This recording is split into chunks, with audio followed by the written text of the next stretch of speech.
मैं कॉलेज में था जब वागई की दुनिया 1988 में टेलीविजन पर आया, तो तब टेलीविजन पर देखता था। ऐसा कभी सोचा नहीं था कि आगे चल के 32 सालों के बाद इस शो का मैं हिस्सा बनूंगा। पूरी कास्ट एक परिवार की तरह है एंड आई थिंक जो शो जिस चीज की वजह से शो रिलेटेबल बना है वो यही है कि जब एक फैमिली बैठ के ये शो देखती है तो उसमें हर किसी के लिए कुछ ना कुछ है। फैमिली इंटरेस्ट को लेके डिसीजन लेना पड़ता है और कभी कभी वो खुद अपने माँ की भी माँ बनती है। मुझे ज्यादा से ज्यादा एक्टिंग करने की जरूरत नहीं होती बिकॉज रियल लाइफ में वैसा ही बस इमोशन चेंज होते हैं, ऐसा कुछ होता है तो आई डू। जैसे माय डैड सेज कि मेरे घर पे ऐसे सीक्रेट कैमरास लगाए राइटर्स ने, तो जब भी मैं ऐसी कोई मिस्चिफ करता हूँ ऐसा कुछ भी करता हूँ तो वो देखते हैं ओके इसने ऐसा किया इस एपिसोड में। सोनी सब टीवी के सबसे प्रचलित सीरियल वागले की दुनिया के प्रमुख कलाकार आज नागपुर पहुंचे। वागले की दुनिया सीरियल के 300 एपिसोड पूरे होने के उपलक्ष्य पर नागपुर आए वागले की दुनिया सीरियल के परिवार ने आज अपने और अपने सीरियल वागले की दुनिया के बारे में बताई कुछ अनसुनी और कुछ पर्दे के पीछे की सच्ची बातें। तो अच्छा लग रहा है फिर एक बार प्रमोशंस के लिए हम बाहर आ रहे हैं, और जैसा मैंने अभी कहा कि नागपुर से वागई की दुनिया के प्रमोशंस का श्री गणेशा कर रहे हैं। बहुत अच्छा लग रहा है यहाँ आकर। नागपुर से बहुत अच्छा और पुराना रिश्ता रहा है। कमिंग बैक, वागई की दुनिया के 300 एपिसोड्स पूरे हो गए हैं। वागई की दुनिया 2.0 यहाँ पर बैठी हुई है। सीनियर्स नहीं आ पाए अनफॉर्चुनेटली क्योंकि वो बिजी हैं। लेकिन मैं अपने बारे में कहूँ तो मैं कॉलेज में था जब वागई की दुनिया 1988 में टेलीविजन पर आया, तो तब टेलीविजन पर देखता था। ऐसा कभी सोचा नहीं था कि आगे चल के 32 सालों के बाद इस शो का मैं हिस्सा बनूंगा। So yes, that has been great journey and getting to act in this iconic show is really creditable. It's really क्या कहूँ, एक्टर के लिए बहुत बड़ी बात होती है कि जो शो आप देखते थे आप उसी शो का एक हिस्सा बन गए हो। सो राजेश वागई का किरदार ऐसा है कि ही एक आप ही की तरह एक आम आदमी है वो, जो गलतियां करता है। और मेरे ख्याल से यही खास बात है हमारे शो की कि यहाँ पे कोई परफेक्ट नहीं है। We all are flawed, we all make mistakes and इसीलिए मुझे लगता है कि ऑडियंस ज़्यादा रिलेट करती है। तो राजेश वागई भी वैसा ही है, वो भी गलतियां करता है। ये उसका परिवार है। बेटा शरारती है, बेटी समझदार है, वो भी कम शरारती नहीं, वो भी शरारती है। और ये हम जो माँ बाप होते हैं रियल लाइफ में, वैसे ही हम भी माँ बाप हैं, इन बच्चों को संभाल रहे हैं। 300 एपिसोड्स के काफ़ी सारे हाईलाइट्स हैं, काफ़ी सारे हाई पॉइंट्स हैं। वागई की दुनिया has touched upon various subjects. मतलब दही जैसा एक एपिसोड किया था हमने, दही, जो नॉर्मली कोई सोचेगा भी नहीं कि ये क्या एपिसोड है, लेकिन दही के ऊपर हमने एक एपिसोड किया था जो लोगों ने बहुत सराहा था। उसके बाद में पीरियड्स के ऊपर हमने एक एपिसोड किया था which was again talked about. तो ऐसे बहुत सारे रोजमर्रा की जिंदगी में जो बातें होती है हमारे साथ, उनको लेकर के हमारे राइटर्स लिखते रहते हैं। So yes, we got a fantastic team of writers. तो वरना सोचिए ना कि एक एपिसोड की स्टोरी जैसे हमने शुरू किया था, वाकई में बहुत मुश्किल था। लोग कहते थे कि अरे नहीं, आपको ना और एक एपिसोड इसका और एक एपिसोड हो सकता था। तो फिर उसको मद्देनजर रखते हुए हमने उसमें थोड़ा और मैटर हमें मिला, तो फिर वो एक एपिसोड के 2 एपिसोड्स हुए, 2 के 3 भी हुए, and it was well appreciated.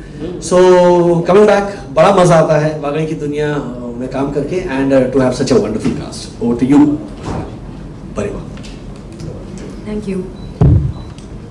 वागले की दुनिया इज अ शो जिसमें हम 4 लोग यहाँ आ पाए हैं, बट हमारी एक बहुत बड़ी कास्ट है और पूरी कास्ट एक परिवार की तरह है। एंड आई थिंक जो शो जिस चीज़ की वजह से शो रिलेटेबल बना है वो यही है कि जब एक फैमिली बैठ के ये शो देखती है तो उसमें हर किसी के लिए कुछ ना कुछ है, चाहे दादा दादी हो, चाहे माँ बाप हो, चाहे बच्चे हो, पड़ोसी हो, मेड हो, वॉचमैन हो, कचरा उठाने वाला हो। हमने इन सारे टॉपिक्स को कवर किया है और बहुत ही मुश्किल जर्नी है एक तरीके से। आई थिंक आसान बन जाती क्योंकि हम सब में प्यार इतना ज़्यादा है। बट हर एक डेली फॉर्मेट में हर बार एक नया सब्जेक्ट लाना, हर एपिसोडिक्स करना 6 days a week, तो हम वैसे काम करते हैं। और उसमें हमारे राइटर्स, प्रोड्यूसर्स, हम भी एज एक्टर्स, हमें भी बोला गया कि आप नए नए कॉन्सेप्ट्स लाइए, अपने घर में देखिए कि क्या स्टोरीज आती है, तो हम उससे हम उठाने की कोशिश, हम लोग भी सजेशंस देते हैं।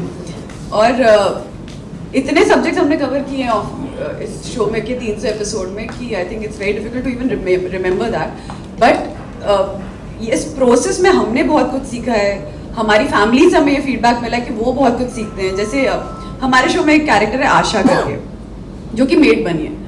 तो उन्होंने अभी रिसेंटली हमने गाजर का हलवा करके एक एपिसोड किया था कि गलती से जो मेड है वो गाजर का हलवा ले जाती है और हम में से किसी ने खाया नहीं, और उसका कैसे इशू बन जाता है। और उसने बहुत बढ़िया परफॉर्म किया था। और उसने एक चीज़ कही कि जनरली लोग मेड का रोल नहीं करना चाहते, पर वागले की दुनिया ऐसा शो है जो कि मेड को इतना इंपॉर्टेंट दिखा रहा है कि ऐसा रोल मिले तो कोई भी करना चाहेगा।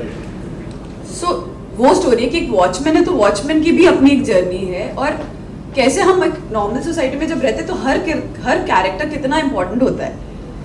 हीरो हीरोइन इंपॉर्टेंट नहीं होते अगर आप रियल लाइफ में देखें तो। अगर आपकी काम वाली बाई नहीं आएगी तो घर गंदा रहेगा, अगर वॉचमैन नहीं होगा तो आप रात भर जाग रहे होंगे। तो वो छोटी छोटी चीज़ें हैं, छोटे छोटे नुआंसेस हैं जिसके अराउंड हमने ये शो बनाया है। एंड वंदना वागले का जो कैरेक्टर है, जितनी सुलझी उतनी उलझी है। So basically she tries to be the best wife possible to Rajesh Wagle. अपनी तरफ से बेस्ट माँ बनने की कोशिश करती है, बेस्ट बहू बनने की कोशिश करती है, लेकिन उसमें गिरती भी है, संभलती भी है। जैसे अथर्व पे गुस्सा आता है तो चिल्ला भी देती है, एक बार गलती से हाथ भी उठा दिया था उसने। फिर रियलाइज भी करते हैं, राजेश हेल्प करता है रियलाइज कराने में कि बच्चों को हाथ उठा के नहीं समझाया जा सकता। तो वो छोटे छोटे सब्जेक्ट्स हैं जो आई थिंक हर हाउसवाइफ फिर नौकरी करना चाहती है, लेकिन इतने साल हो गए बच्चा होने के बाद कि नौकरी करने में घबरा रही है। तो वो मैं एक्चुअली रियल लाइफ में अगर मैं कहूँ तो मुझे भी वो एक्सपीरियंस हुआ था जब मुझे एक्टिंग दोबारा शुरू करनी थी माँ बनने के बाद। तो वो छोटी छोटी चीज़ें जिनके अराउंड हमने स्टोरीज बनाई हैं, वो एक्चुअली ऐसा लगता है कई बार कि हम ये सच में एक्सपीरियंस कर रहे हैं। And I think that is what makes the show relatable to everybody. Over to you. Yes, तो वागले की दुनिया के साथ बीता हुआ हर एक दिन स्पेशल है मेरे लिए, क्योंकि I am working with the best cast, with best producer, best writer, और sharing screen with actors like Sumeet dada, Bharati Mavshi, Anjan sir, परिवादी, शिहान. So it's a once in a lifetime opportunity which I cannot thank my stars enough. और बहुत अच्छा लगता है कि इतने अच्छे टीम के साथ आप जब काम करते हो तो एक क्या बोलते हैं कि खुश नसीब लगता है। और सखी और चिन्मयी दोनों रिलेटेबल है, दोनों फैमिली ओरिएंटेड है, मतलब दोनों ऐसी कगार पर खड़ी है जहाँ उन्हें फैमिली इंटरेस्ट को लेके डिसीजन लेना पड़ता है। So she is lovable, friendly और बबली। हाँ, और कभी कभी वो खुद अपने माँ की भी माँ बनती है कि समझाती है या कुछ गलत है वो खुद स्टैंड लेती है कि नहीं ये करेक्ट है, ये करेक्ट नहीं है, अपने डैडी को समझाती है। और सखी, मुझे ऐसा लगता है सखी प्ले करते टाइम ये रोल जब मुझे मिला तब मैंने खुद के एज एन एक्टर मैंने खुद के स्किल्स भी बहुत इम्प्रूव किए।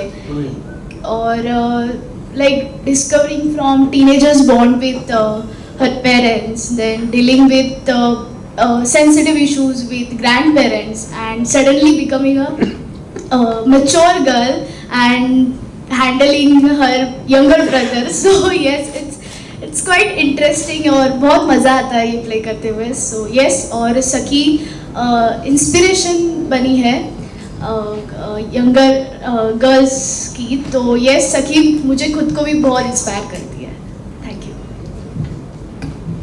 श्याम, ये हमारे शो के सबसे सीनियर कैरेक्टर है, सीनियर एक्टर भी है.